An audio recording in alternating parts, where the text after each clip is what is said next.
Just out of interest, how many of you buy Stoke Newington memorabilia on eBay? Okay, we got a few. We got it. Yeah, you know, this is in fact a support group. Okay, and if you're losing a bid, it's probably to me. Okay, so but we're all friends. We're all friends. This is the 18th talk I'm giving at the event. So every time I have to come up with a topic, and I thought this was a really interesting way to provide a bit of an overview of very random topics, right? Because each one of these items covers a very different subject matter, and hopefully you're going to find it interesting. eBay is quite an amazing archive and museum. If you go on eBay on a daily basis, there's loads of stuff. Some of it is rubbish, okay, but some of it is actually quite interesting. Some of it is very cheap, 99p for a Victorian postcard of St. Mary's Church. Okay, but it's not a very liquid market, let's admit it, right? You're not bidding against thousands of people. Okay, it's a very small sort of niche market, so most items you can actually get quite cheap. And they really vary. I mean, you get physical objects. So for example, you've got silver spoons from the Stoke Newington Rifle Club, right, which is going to make an appearance. You've got these really lovely lemonade bottles and milk bottles and so on that I think sometimes people do actually try and get, and it's a nice little kind of piece of history that you can have at home. Or on the mantelpiece, if you lost that, you can get this. Okay, but again, I think, you know, Stoke Newington as a brand, when you see it on a cast iron object, you know, it makes you feel good, doesn't it? Or is it just me? I don't know. There's a lot of printed content, right, from old invoices and letterheads, which are quite amazing. I mean, if you're into graphic design and typography, I love, for example, when you see the letterheads and you see kind of the pride that those businesses had, you know, the name, the address. You get books, you get all these prints and drawings and so on. So quite a lot, but you have to kind of be very specific with what you want to get. A lot of photos, a lot of all these portraits, a lot of them were taken in very local photography studios, because this was a very middle class area. Everyone wanted to have all the photos of the family on the mantelpiece, and quite a few photographers lived locally. Old houses that then I always try and kind of figure out where they are today, which is fascinating, and a lot of postcards. So if you're into kind of old stamps and old addresses, you can get that as well. But for the talk this evening, I'm going to focus on 9 items that I thought were worth getting. The thing is, I'm not going to tell you how much I paid for them, not individually, okay? Collectively for these 9 items, I paid £113. Not bad. All right. Now, like I showed you, a lot of the stuff on eBay, when I check it daily, because that's what you do, is very boring and not that interesting. But now and then you see an item that catches your attention and you think, oh, hold on, wait, this is new, this is fascinating. This map is showing you every business in the high street in 1982, which is something that I've never seen before. It's quite big, so when it actually showed up in the post, I was very surprised to kind of see that it can take the full length of a table. But it really kind of provides a complete audit of all the businesses that traded in 1982 in the high street. And if you look at all address books and directories, finding ones for this particular period is tricky, so this was really interesting. In terms of who produced it, this was the company. I don't know the background story and why they produced a map of Stoke Newington High Street in 1982. And I think it's all kind of, you're going to see in a second, it's all kind of hand-drawn and handwritten. So it looks like it was a one-off. Don't know the backstory, but it is interesting to look at it, because once you start zooming in, right, how amazing is that, right? You really kind of get a sense. So this is Church Street, the 3 Crowns. You've got Benjamin Chemist, right, still there. All right, you've got the Jolly Butchers. I love the fact that they even captured the breweries for each one of the pubs, when all the pubs were still tied to a specific brewery. So this is, for me, from an eBay perspective, this is a real jam, because this is not an item that you see every day or every week or even every year. Interesting thing, if you look at, for example, 187, which was built in 1712, Unfortunately, this grand house was derelict in the 60s and 70s, and by the time this map was probably produced, it looked like this. So this is today Yum Yum Restaurant, or back then it was Yum Yum Forest. Okay, but sadly the house was in a complete state of disrepair. There was a campaign to try and save it in the 70s. It got completely knocked down. They only kept the facade, and then they built the restaurant and flats behind it. So that was number 187. This is Benjamin Chemist. This is actually a photo from the 50s. Now, chemists are quite interesting because they last forever. They change owners, so I don't think Benjamin is still there, but the name is. The chemist in Church Street, number 100, has been a chemist continuously since the 1870s. Okay, because think about it, you always need a chemist. It's not like a tobacconist or a confectioner or something that will sort of go out of fashion. So you get these kind of chemists that keep the name, keep the brand, but obviously the staff change and the owners change and so on. This is another view of the map. So this is slightly kind of higher up. So you've got the cemetery, and this is Stamford Hill. You've got the Egg stores, right, open in the early 1950s and still going strong. Right, so this is a really interesting artifact. There used to be a butcher, Friend Godfrey. This is the same one in Highbury, by the way, so it's the same family. So that was the map. The second item that some of you might have as well is this lovely tin by one of the most renowned, I think, confectionery works in Stoke Newington, the David Paliti Turkish Delight. This was a very it's a nice little charming artifact that I felt I had to have. It was quite cheap as well, just to let you know. I already had a red one, and I was going for the full set, okay, which you'll see in a minute. But I've heard over the years a lot of stories from people that grew up, and this was like the Christmas kind of treat, and even that sort of tin, and they kind of described how they would open it, and you get kind of the white powder and so on. And Stoke Newington, as I mentioned in previous talks, was quite an industrial area. So it was quite a well-to-do in many ways, but there was a lot of industry, a lot of factories. The David Paliti factory was in Manor Road, and we're going to see that the building is still there. It was almost there for 100 years.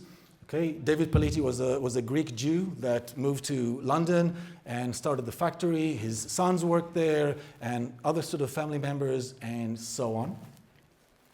This is what it looks like today. A bit sad. So you've got the chimney with the name, right? This is 8 Manor Road. I guess a lot of you sort of walk past or drive past or cycle past. So next time you can look for the chimney. But this is really where all those chocolates and all those Turkish Delight were manufactured and produced.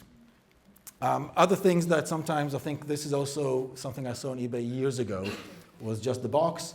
But it's quite interesting. I love just seeing whether it's the lettering and the design and just the colors, because sometimes these things, you see them in a black and white photo, and you sometimes forget that they were very vibrant. You know, the world wasn't gray. This is a photo of the family, I guess, in one of the fairs. So you see them with all the the signage and looking very, very distinguished. So this is the other one I have, which actually I found in a local shop on Church Street. This is the front elevation.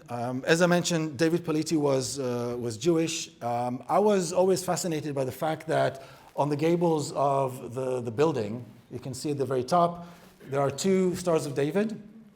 Okay, one of them has the year 1911. And I always thought that was quite fascinating, because to actually have your religion expressed this way on a factory is not something that you see very often. I mean, you would see it in a synagogue, obviously, but in 1911, for someone to kind of put 2 Stars of David on the factory in such a prominent place is quite telling, and I think it's very interesting. I haven't seen anything like it in the area. Maybe there were, but they didn't survive.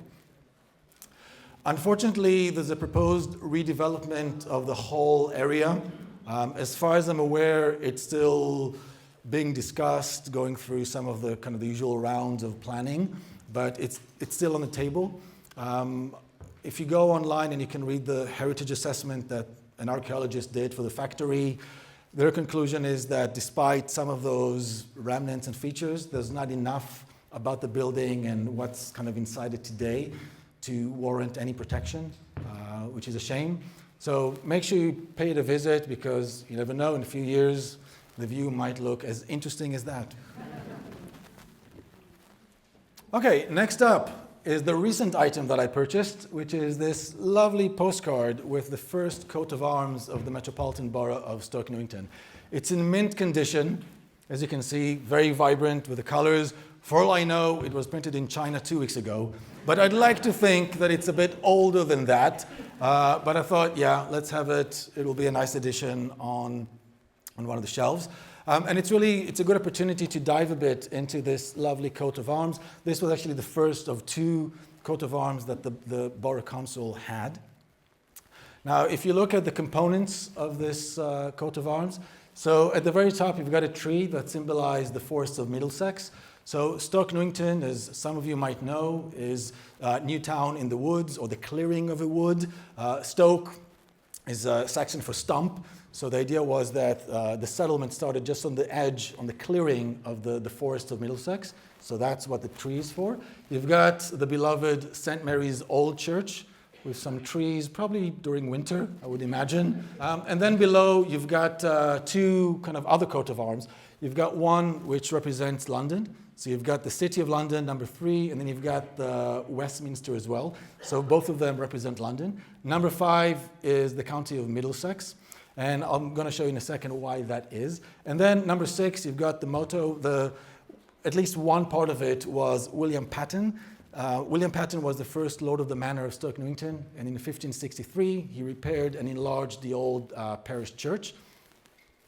And we're going to see where that motto is visible today. But the actual kind of the inclusion of both the County of Middlesex and the County of London was because the creation of the Borough of Stoke Newington united those 2 counties, because Stoke Newington was in the County of London, but South Hornsey, that got amalgamated with that new entity, was actually in the County of Middlesex. So you can see that half of Clissold Park was in Middlesex, the other half was in London. So when the borough was created, you can even see in this 1916 map of the wards, some of them were still called South Hornsey. Okay, so the new borough was a combination of those 2 counties together, and that's how it ended in the coat of arms. When I mentioned William Patten, next time you visit St. Mary's Old Church, above one of the doors, you can see William Patten's coat of arms. And then it has prospice, which is look forward, look to the future. Respis prospice is look to the past, look to the future. And I think it was also in some of the local schools, and it's quite popular in coat of arms. But this is the origin of kind of that particular one. You can see today that coat of arms in other places. It doesn't exist in too many places, but next time you walk past the library, above both entrances, originally to the World War I Memorial Hall, you've got this lovely, lovely kind of view of that exact same coat of arms. Okay, you can really kind of see the detail. It's on top of both entrances. You can also see it in other objects. So for example, if you were to bid on that Rifle Club silver spoon, right?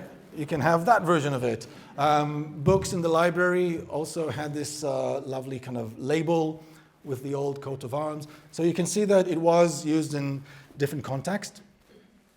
You can even get these on eBay if you wanted to. I've got one. Okay, that's how I have my morning coffee.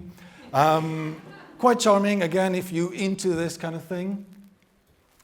Now, the old Clissold Road swimming bath used to have one just above, okay, above the main entrance. And this building, which opened in 1930, was knocked down in 1997.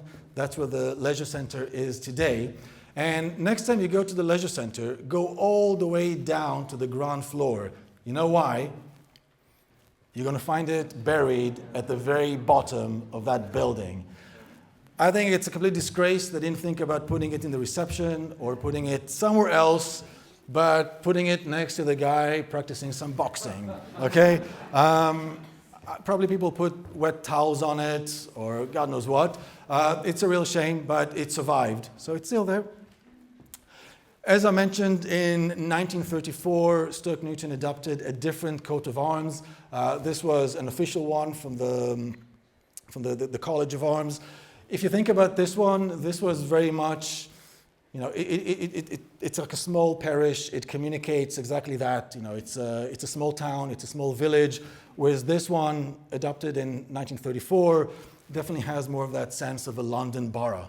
Okay, and that's the change. So some of the council buildings, you're more likely to see this one than that one on the entrance.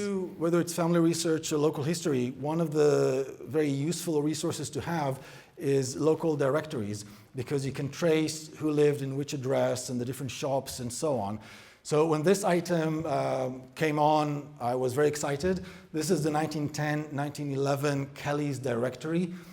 It's the only one I've seen on eBay ever in the last few years. So you can guess why I felt compelled to get it. It's a real gem of a resource, because inside it you've got the residents of every street in Stamford Hill, Clapton, and Stoke Newington. You can see the occupation. You can see, you know, all the shops. You can see buildings that are long gone, and it's great for research. And there's a lot of interesting little details that you can spot. So, for example, Church Street here is still named Church Street. It was renamed in 1937 Stoke Newington Church Street, when there was a big renaming of streets in London, because guess what? Every parish had a church street. All right, so there was a high street, Clissold. If you're really geeking out about postal districts, you can also see that this has the old Stoke Newington North Postal District that in 1917 was merged with the Stamford Hill N Postal District to create N16. Okay. You can also see that long-lost pub like the Falcon, which was at 151 Church Street. You can see it listed here, closed in the 20s. And it's nice to make connections, because some of the items that you sometimes see on eBay, you can then connect and say, oh, that's the shop. Right, so it's all one big circle. I actually used all these directories from the Hackney Archive to produce one of my projects, which is a complete survey of all the businesses in Church Street since the 1840s, every address and how it evolved over the years. You can access it, and you can kind of see the history of all the shops and kind of see how it went from, you know, an umbrella maker, confectioner, and they all end up being estate agents and restaurants. But it's still nice to see that evolution by names. So if you're looking for like a great grandfather and you want to kind of see where they lived around that time, if they were local, you have the option to do that as well. And it's really nice because it has, like a lot of these publications, you have some of the old adverts for some of the old businesses. So there used to be the Lion Fur stores on the high street, right, which again gives you an indication of the demographic in the area that used to go to shops like that. Or you can get a nurse for a massage, or assisted an operation if you were just doing one over the weekend, I guess. Gotta love the Edwardians. And it also has some nice photos. So this is Church Row. It was a row of 8 grand houses, originally 9, that were built in 1695 to 1700. And they were knocked down in 1935 to build the new town hall. Okay, so you had 8 of those, very grand. So that's why I really love the Kelly's directory. This is a really good segue into this other item that I bought on eBay. This is the design competition to design the new municipal buildings for Stoke Newington Borough Council, which is really an interesting piece of history as well, as we're going to see in a minute, because there was a competition. There was more than one design, so the town hall that we know today could have looked very differently. For those of you that don't know, Stoke Newington actually had a different town hall for the first 35 years of its existence as the Borough Council. It was in Milton Grove. It was originally South Hornsey's, okay? And when the borough was created and it got amalgamated, the parish of Stoke Newington with South Hornsey, Stoke Newington Borough Council took over the town hall. It wasn't very big. It was quite a long way from the center. If you think about from Church Street, where all the, the library, the substation, all the shops, all the businesses, this was a bit in the middle of nowhere. And that's, by the way, what this is called Town Hall Approach, if you ever wondered, right? So they realized they need a new town hall and municipal buildings. Interestingly, the plan from 1933 actually shows that the original site that was considered was Church Street, but opposite the park, where Clissold Road is. Right, so this is the leisure center, this is Clissold Road, and this is Church Street. Okay, so this was a proposed design from 1933. It doesn't have an assembly hall. It doesn't have a reference library. Okay, so that might be the reason why they decided to look for a different location, and they had a competition. And these were the 3 submissions to that competition. Right? You can probably recognize the design that won, okay, by J. Reginald Truelove, but there were 2 others as well. So this is I think again, it's quite a unique item that you don't see every day, and I thought it was a nice sort of thing to have as part of the history of the building. These are the 3 designs and the architects that submitted them. I actually think that it's a no-brainer why Truelove's design won at the end. I mean, these 2, to me, I'm no architect, but it looks like something they did the night before. Okay, it looks very bland. It looks like something they probably copied somewhere in kind of the city of London, whereas I think sort of Truelove, sort of Art Deco with the kind of the curve has a bit more of a presence, and I'm happy that they went with this one. You can see that the submission was very detailed, right? So these were the council offices, this was the assembly hall, and this was the reference library extension. Okay, so it was definitely a much bigger complex than the one that they originally thought about in 1933. This was the news clipping. I must say, J. Reginald Truelove doesn't look too happy about winning the competition. You would expect him to at least look like he kind of appreciates the opportunity. But yeah, this was just announcing the kind of the winning design. There are 2 plates denoting when the work began in 1935 and it opened in 1937. You can see the camouflage from World War II when it was the Civil Defense Headquarters, which is now listed. This is the view from inside, just when it opened.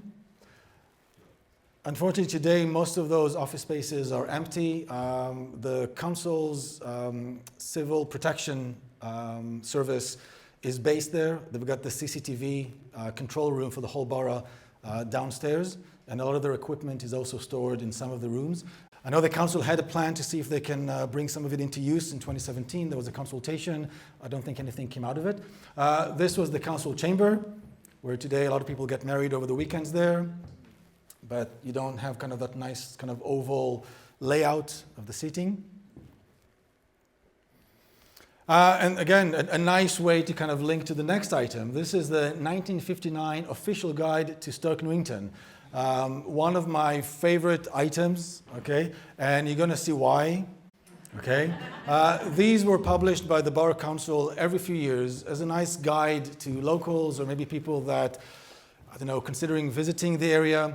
It's a real great collection of historical information, photos, ads, information about the council, you know, kind of from some of their achievements, but also some of the local services and businesses you can get. And as you can see, each one has a different design. I don't know how many were published in total, unfortunately, but these are the ones that I meant to get my hands on. Okay, so, and you can see why in a second. I'm just going to show you some of the pages and let you kind of read this for a second. I uploaded quite a few of these as scans online, so if you're interested, just drop me a line and I can send you the link. Cool, you can see the general statistics. I love the fact that they actually put the number of zebra crossings as well. Right? And some other things. Again, population, you can see that Stoke Newington was very small. And that's one of the reasons why in 1965 it got amalgamated with Shoreditch and Hackney. This is the table of contents, just to give you a sense of what's inside. And they're lovely. You know, it's about sort of A5 size.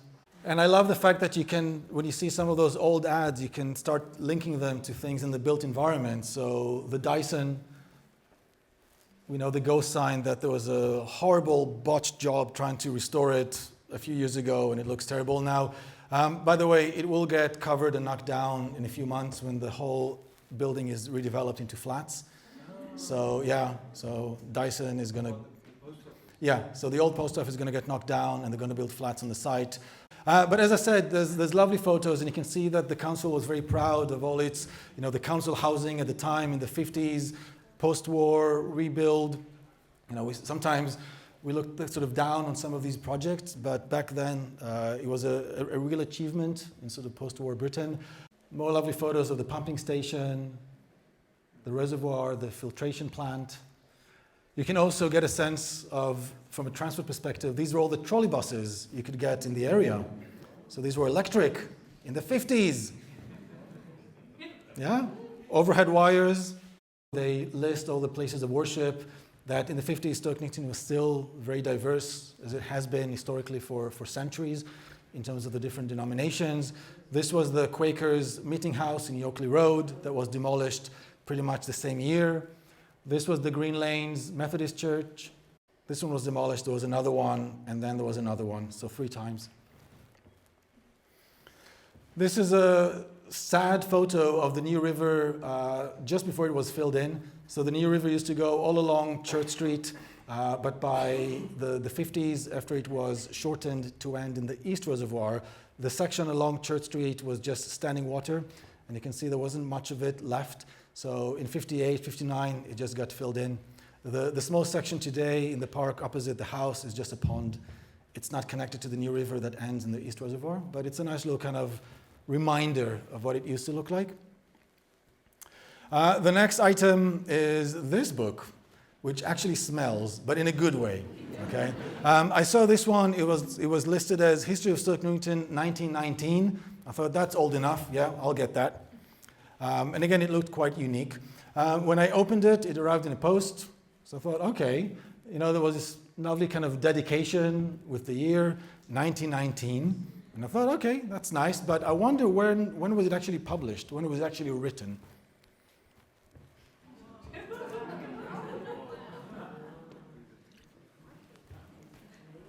It doesn't say anything about first edition, second edition. It just says that £5, by the way, I think. And it's really interesting because it covers a lot of aspects of the parish in great detail. Some of it is more interesting than other. It goes into, for example, you're going to see all the inscriptions in the cemetery and so on. It gives an interesting account of the different religions and denominations that lived in Stoke Newington at the time. One family of Jews, okay?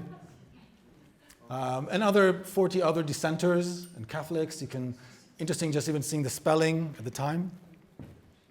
It has these 2 lovely kind of engravings or drawings. One of them I find quite fascinating, and I'll zoom in a second. So this is the northwest view of Newington. And when you look at it, you can pretty much recognize what this is. You say, okay, this is the old church. But then you think, what the hell is all this? I mean, I don't recognize any of these. It's a bit of a strange angle, I guess, when you try and work it out. I mean, I'm sure that the Church Street was quite built up by that point, but with these things, sometimes you don't know how much creative license maybe the artist took, and they've kind of added a few things just for the effect or not, or maybe that's the way it did look. There's also a view of the old parish church, and you can even see here the William Patton little plate that I showed you earlier. It lists all the rectors of Stoke Newington, and that's where you can start making connections. So some of the houses that you have today in Church Street, so for example, Manton House in Clissold Estate, named after Thomas Manton. You've got Millington House in Kenaway Estate, not far, John Millington. At the appendix of this lovely publication, you have all the inscriptions of all the gravestones in the churchyard, which is really, really interesting because if, like me, you go for a wander in the old burial ground, as you do, right? A lot of the kind of the inscriptions are completely worn out and it's impossible. You sometimes see like 17 something. So if you get this book, right, you can go through and read all of them. Next up, we're getting towards the end. This is the 1887 Act to authorize the acquisition of Clissold Park. This is a really important piece of history, Clissold Park history and Stoke Newington history, because when the park was saved following a campaign, which I'm going to describe in a minute, one of the key components to ensure that it could be purchased was to actually get an act of parliament to authorize the acquisition. Otherwise, it wasn't going to happen. Now, this act was published in 1887. I don't know, again, if this piece of paper that I got on eBay is original. Is it from 1887, or if it's a later publication, it looks and smells quite old. Okay, so I'd like to think it's fairly antique. The campaign to save Clissold Park began in 1886. There was real danger that the land was going to get sold and built on, so locals, spearheaded by Joseph Beck, started a campaign, rallied the troops, and tried to purchase the land. So they had all these public meetings. I have a whole 1-hour talk about the campaign with all the letters and the publications and the maps, and it was a real 2-year drama to secure the acquisition of the park, and that bill was a huge part of it. This is Joseph Beck. Okay, we owe him so much, because if it wasn't for him, there was no Clissold Park. It would just be rows and rows of Victorian terraces. All right. This was the committee that he assembled, and they would meet in his house. He would send them letters to invite them to all these meetings, and these are some of the letters. And you can see, so this is from September 1886. And he mentions the bill to Parliament and kind of trying to say, okay, this is the next step. We need to get the bill, come over, there's going to be hot coffee and biscuits. We need to get this done. It was quite a long way, but you can see that by July of 1887, he's now letting people know that the bill has been secured. It went through quite a few revisions, so it wasn't that straightforward. And it's quite nice, because when you read the bill, a lot of it is quite a bit of kind of legal jargon and so on, but there's some nice little snippets as well. I like the fact that they talk about public use for purpose of exercise and recreation in 1887. This is what they stipulated in the bill about the future of Clissold House, right? So this was about maybe using it as a public museum or a free library or baths and wash houses. Right, so the bill also specified that. It also specifies that every one of the contributors can decide what they want to donate to the purchase. It was quite an effort to get contributions from different parishes and local bodies for reasons I won't go into now. But you can see the split between Stoke Newington, Islington, Hackney Board of Works, South Hornsey, and so on to get to the asking price. Now, because of that, Islington was being very difficult. It was originally asked to pay £10,000. It refused. It got down to £5,000 and then £2,500, which really became a big, big issue for the campaign. They almost lost the park because of that. And I love these news clippings that show you that in the opening ceremony on July 24th, 1889, when they read out the contributions of each of those parishes, people did not forget, okay?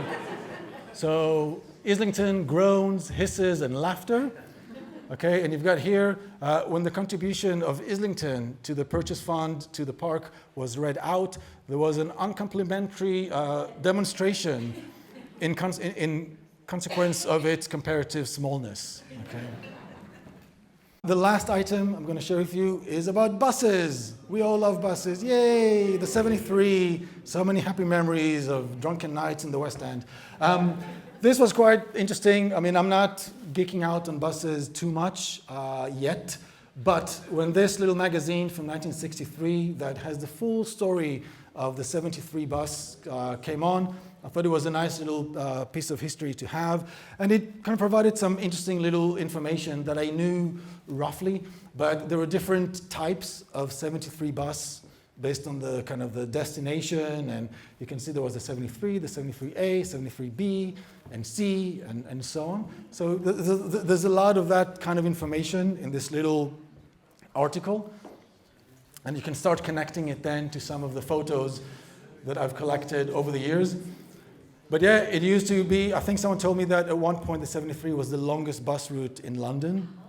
Okay, and pretty much because you spent half a day on it to get to Barnes, right?